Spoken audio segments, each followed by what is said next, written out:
తల్లిదండ్రులను వదిలిపెట్టి దూరంగా ఎక్కడికైనా వెళ్లిపోవాలనుకునేవాణ్ణి. ఒక్కోసారి ఆత్మహత్య చేసుకోవాలన్న ఆలోచనలు కూడా నాలో కలిగేవి.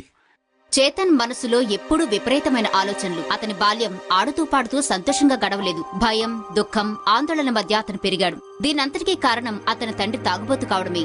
దాదాపు ప్రతిరోజు నాన్న అమ్మను విపరీతంగా కొట్టేవాడు. అలా కొట్టిన ప్రతిసారి నా రక్తం మరిగిపోయింది.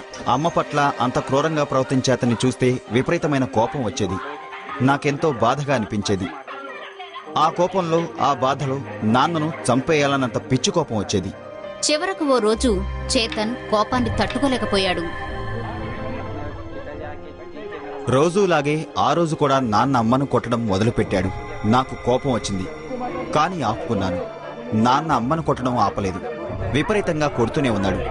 ఇక నేను కోపం ఆపుకోలేకపోయాను. పక్కనే ఉన్న స్టూల్ తీసుకుని నాన్నను కొట్టాను. ఆ రోజు అమ్మ ఆపకపోతే అప్పుడే అతన్ని చంపేసి ఉండేవాణ్ణి. స్పృహలోకి వచ్చాక నారాయణ చేతన్ను కొట్టేస్తాడని తల్లి భయపడింది. దాంతో కొడుకుని ఇంటికి దూరంగా పూణేకి పంపించివేసింది. మంగళ షాపులో ఉద్యోగం చేస్తున్నాను. జీతం బాగానే వస్తుంది. చిన్నతనంలో ఇంటి వద్ద జరిగిన అవమానం, పడిన బాధలో మర్చిపోవడానికి కొన్ని చెడు అలవాట్లు అలవాటు చేసుకున్నాను. సిగరెట్లు తాగేవాణ్ణి, మందు తాగేవాణ్ణి, ఒకసారి గంజాయి కూడా తాగాను. అప్పుడు నాకెంతో హాయిగా అనిపించింది. అదే అలవాటుగా మారింది. కుటుంబ సమస్యల కారణంగానే నేను ఈ చెడు అలవాట్లకు లోనయ్యాను. చేతన్ చెడు అలవాట్ల ప్రభావం అతి త్వరలోనే అతని ఆరోగ్యం మీద పడింది. గంజాయి, ఆల్కహాల్ ఎక్కువగా తాగడం వల్ల నా రక్తం కలుషితమైంది. పరీక్ష చేయించుకోవడానికి డాక్టర్ దగ్గరికి వెళ్ళాను. నా రక్తం పాడైపోయిందని, నల్లగా ఉందని డాక్టర్ చెప్పాడు. ఆయన చెప్పిన మందులు వేసుకున్నాను. ఆ మందుల కారణంగానే నా అనారోగ్య సమస్య తీరింది. చేతన్ తిరిగి గోవా వచ్చాడు. కాని పాతలవాట్లను మర్చిపోలేకపోయాడు. మాటిమాటికి మనసు మళ్లీ తాగుడు వైపు లాగుతుండేది. అదే సమయంలో చేతన్ చిన్నప్పటి స్నేహితుడు జెరాల్డ్ అతన్ని కలుసుకున్నాడు. యేసు ప్రభువు గురించి జెరాల్డ్ తెలుసుకున్నట్లు నేను గమనించాను. తాగుడు, ఇతర చెడు అలవాట్లను అతను మానేశాడు. తన సమస్యల నుంచి ఎలా బయటపడ్డాడో అతను నాతో చెప్పాడు.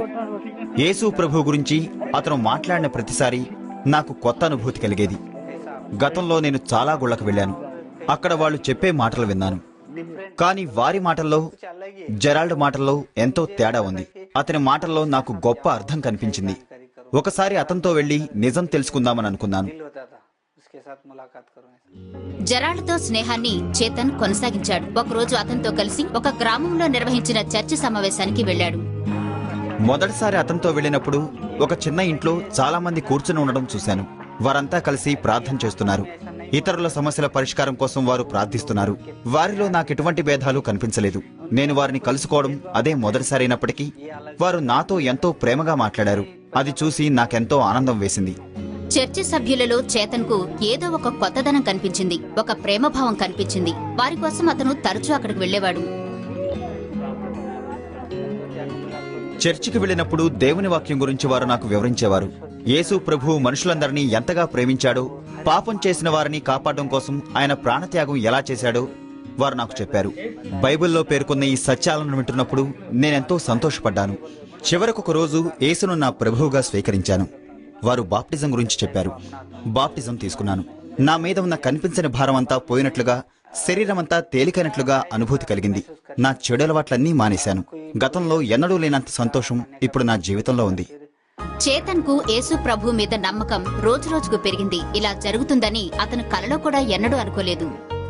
ప్రతిరోజు ఉదయం, సాయంత్రం యేసు ప్రభువును ప్రార్థించేవాణ్ణి. ఉపవాసాలు కూడా ఉండేవాణ్ణి. కొన్ని రోజుల తర్వాత ఆ ప్రభువు నన్ను ఆశీర్వదించాడు. ప్రభువు నాకు శక్తి ప్రసాదించాడు. ఇప్పుడు నేను ఆయన చేతుల్లో ఎంతో సురక్షితంగా ఉన్నాను. చనిపోయిన తర్వాత కూడా నేను ఆ ప్రభు దగ్గరే ఉంటాను. నా తల్లిదండ్రులను నా దగ్గరకు తెచ్చుకుందామనుకున్నాను, కానీ కుదరలేదు. నా తండ్రి బాగు కోసం ప్రార్థించాను. ఇప్పుడు నా తండ్రి కూడా చెడు అలవాట్లన్నీ మానుకుని మంచి వ్యక్తిగా మారాడు.